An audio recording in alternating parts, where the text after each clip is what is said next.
Hi நண்பர்களே, welcome to Rajasthan சமையல். இன்னைக்கு நம்ம பார்க்க போற ரெசிபி பார்த்தீங்கன்னா ரொம்ப ஸ்பெஷலான ரெசிபி. இன்னைக்கு நம்ம சாப்பாடு ரெசிபி பார்க்க போறது கிடையாது. நம்ம வீட்லயே நெய் எப்படி செய்யலாம் அப்படின்னு தான் பார்க்க போறோம். ராஜஸ்தான் சாப்பாடுனாவே நெய் தான். நெய்னாலே ராஜஸ்தான் சாப்பாடு தான் அப்படிங்கிறது உங்களுக்கு யாராச்சும் ராஜஸ்தானி ஃப்ரெண்ட்ஸ் இருந்தா கண்டிப்பா தெரிஞ்சிருக்கும். ஸோ வாங்க ராஜஸ்தானி வீட்ல நெய் எப்படி செய்றாங்க அப்படிங்கிறது பார்க்கலாம்.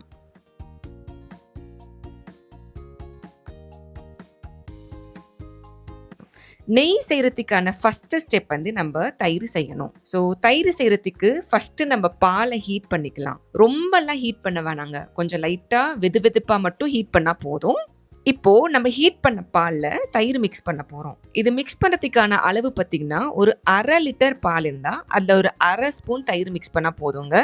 இந்த மிக்சரை நைட்டு ஃபுல்லா நம்ம டிஸ்டர்ப் பண்ணாம அப்படியே வைக்க போறோம். ஒரு மினிமம் 7 to 8 hours அப்படியே வச்சா போதும். மார்னிங் எந்திச்சு பாத்தீங்கன்னா நல்ல ஒரு கெட்டியான தயிர் ரெடி ஆயிடும்.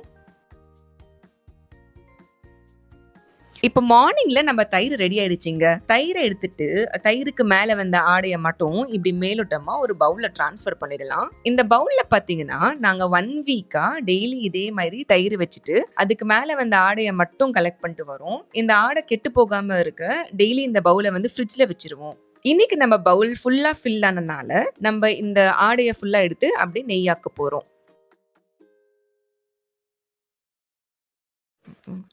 இப்போ இந்த ஆடைய கம்ப்ளீட்டா ஒரு ஜூசர் மிக்சர்ல போட்டுறலாம். உங்க வீட்ல ஜூசர் மிக்சர் இல்லைனாலும் ஒன்றும் இஷ்யூ இல்லைங்க. ஒரு நார்மல் சட்னி ஜார் யூஸ் பண்ணா போதும்.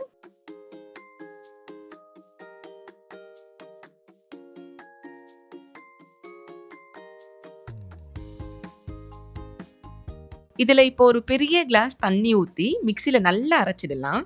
நடுவுல கொஞ்சம் எக்ஸ்ட்ரா 1/2 கிளாஸ் தண்ணி மிக்ஸ் பண்ணி அதுவும் சேர்த்து அரைச்சிடலாம். மொத்தமா பாத்தீங்கன்னா மிக்சியில மட்டும் ஒரு மினிமம் 5 மினிட்ஸ் ஆச்சு நம்ம அரைச்சிட்டே இருக்கணும். அப்போதான் வந்து வெண்ணெயும் மோரும் ப்ராப்பரா செப்பரேட் ஆயிட்டு வரும்.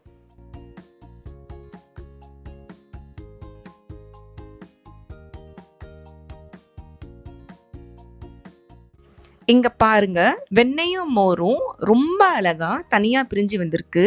சும்மா இப்படி லைட்டா சுத்திட்டீங்கன்னா போதும், வெண்ணெய் ஃபுல்லா சென்டர்ல வந்துரும்.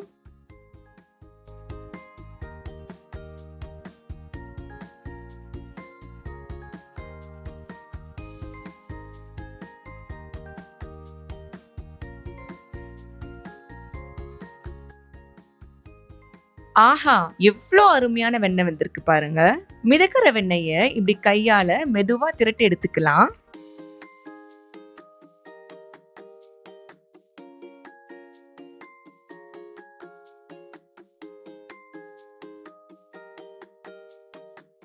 இந்த வெண்ணெய நம்ம அப்படியே சப்பாத்தி, தோசை, பிரெட் அது கூட எல்லாம் வச்சு சாப்பிட்டோம்னா அவ்ளோ சுவையா இருக்குங்க. அப்படியே ஃப்ரிட்ஜ்ல வச்சீங்கன்னா ஒரு 10 நாள் வரையும் கெட்டு போகாம இருக்கும்.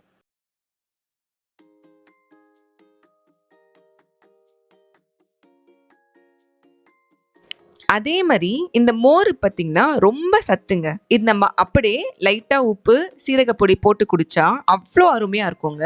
இல்லாட்டினாலும் நம்ம இதுல மோர் குழம்பு செஞ்சு சாப்பிட்டுக்கலாம்.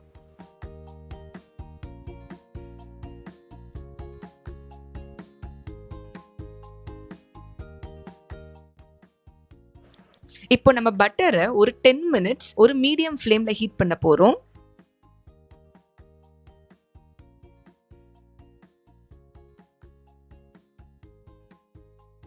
நெய்யோட ஜென்ரல் யூசஸ்லாம் பார்த்தீங்கன்னா நம்ம செரிமானத்துக்கு ரொம்ப நல்லா இருக்கும். நம்ம நோய் எதிர்ப்பு சக்தியை அதிகரிக்கும். அதே மாதிரி மூட்டு வலி இல்ல நரம்பு பிரச்சனைக்கெல்லாம் டெய்லி ஒரு ஸ்பூன் நெய் சாப்பிட்டா போதும், நல்லா குணமாகும்.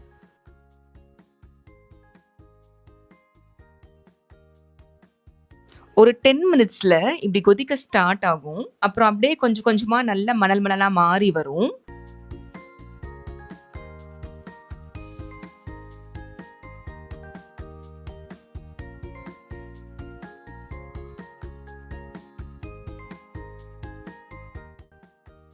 ஆஹா! இந்த வாசமே அவ்ளோ இன்டென்ஸா அருமையா இருக்குங்க. கண்டிப்பா நம்ம ஷாப்ல வாங்குற கீலெல்லாம் இவ்ளோ இன்டென்ஸான ஸ்மெல்லு எப்பயும் வராது. ஸோ நண்பர்களே, நல்ல ஒரு பிரிசர்வேட்டிவ்ஸ், டால்டாலாம் இல்லாம ஒரு ஹோம் மேட் கீ ரெடி.